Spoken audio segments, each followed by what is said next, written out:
മികച്ച NABL accredited ലാബുകളുമായി സഹകരിച്ച് premium health ചെക്കപ്പുകൾ affordable നിരക്കിൽ ലഭ്യമാക്കുന്നു. കൂടാതെ ടെലിമെഡിസിൻ സൗകര്യവും. MHL smart labs. MES Asmabi college alumni അസോസിയേഷന്റെ ആഭിമുഖ്യത്തിൽ പ്രഭാഷണ പരമ്പര സംഘടിപ്പിച്ചു. മാസ് കമ്മ്യൂണിക്കേഷൻ ഡിപ്പാർട്ട്മെന്റും അലുമിനി അസോസിയേഷനും സംയുക്തമായി സംഘടിപ്പിച്ച പരിപാടി college principal doctor Sameena K ഉദ്ഘാടനം ചെയ്തു. MES അസ്മാബി കോളേജിന്റെ അലുമിനി അസോസിയേഷൻ സംഘടിപ്പിക്കുന്ന അലുമിനി സീരീസ് എക്സ്പെറൻഷ്യോ വളരെ നല്ലൊരു പ്രോഗ്രാമാണ്. തീർച്ചയായിട്ടും ഒരു അലുമിനി അസോസിയേഷൻ തന്നെയാണ് ഒരു കോളേജിൻ്റെ ഒരു അടിത്തറ എന്ന് ഞാൻ വിശ്വസിക്കുന്നത്.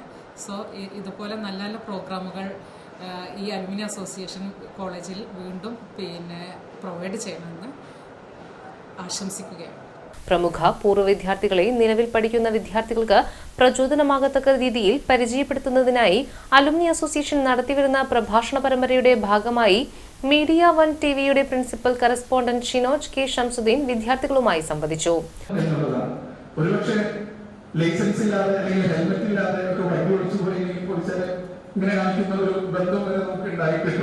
കാരണം അത്രയും സ്വാധീനമുള്ള ആളായിരിക്കും ഈ മേഖലയിൽ. ഒരു പാർട്ടി CPM-ന്റെ ഒരു ലോക്കൽ സെക്രട്ടറിയുടെയോ അല്ലെങ്കിൽ കോൺഗ്രസിന്റെ അവരുടെ മണ്ഡലം പ്രസിഡന്റിന്റെയോ ഒക്കെ ഒരു സ്വാധീനമുള്ള ആളായിട്ടാണ് ആളുകൾ കാണുന്നത്. ഈവൻ പോലീസ് സ്റ്റേഷനിലേക്ക് പോകാനായിട്ട് സഹായം ചോദിച്ചു തന്നെ ആളുകൾ വരും. കാരണം അവരുമായിട്ട് മുഖപരിചയമുള്ളവരാണല്ലോ, അവരുടെ വാർത്തകൾ എഴുതാവുന്ന ആളാണല്ലോ എന്നുള്ളതായിരിക്കും. അതായത് സമൂഹമായിട്ട് വളരെ അടുത്ത് നിന്നിട്ട് നമുക്ക് മാധ്യമപ്രവർത്തനം നടത്താൻ കഴിയുന്ന ഒരു മേഖലയാണ് ഈ പ്രാദേശിക മാധ്യമപ്രവർത്തനം.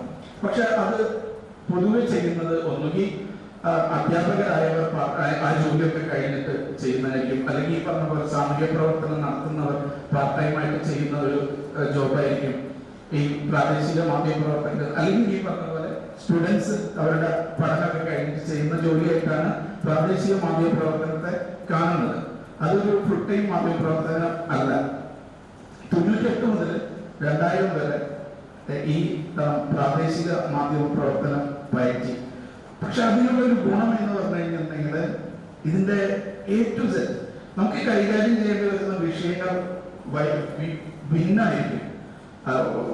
രാഷ്ട്രീയം ഉണ്ടാവും, വികസനം ഉണ്ടാവും, കൊലപാതകങ്ങൾ ഉണ്ടാവും, അന്വേഷണങ്ങൾ ഉണ്ടാവും, അങ്ങനെ പലതരത്തിലുള്ള ക്രൈം ബീറ്റ് ഉണ്ടാവും. നമ്മൾ തിരുവനന്തപുരം ബ്യൂറോയിലൊക്കെ ആണെങ്കിൽ നമുക്കൊരു ബീറ്റ് ഉണ്ടാവും. ലോകത്ത് നിലനിൽക്കുന്ന സംഘർഷഭരിതമായ സാഹചര്യത്തിൽ മീഡിയ പ്രവർത്തനം വലിയ വെല്ലുവിളിയാണ് നേരിടുന്നതെന്ന് അദ്ദേഹം അഭിപ്രായപ്പെട്ടു. വിദ്യാർത്ഥികൾ ഉന്നയിച്ച ചോദ്യങ്ങൾക്കും സംശയങ്ങൾക്കും അദ്ദേഹം ഉചിതമായ വിശദീകരണവും മറുപടിയും നൽകി. Association president doctor KP Sumedhan അധ്യക്ഷത വഹിച്ച യോഗത്തിൽ general secretary Najeeb, Naseer Madavana, mass communication വിഭാഗം മേധാവി സുനൈന M നാസർ, ഡോക്ടർ അബ്ദുൽ ഹമീദ് തുടങ്ങിയവർ സംസാരിച്ചു.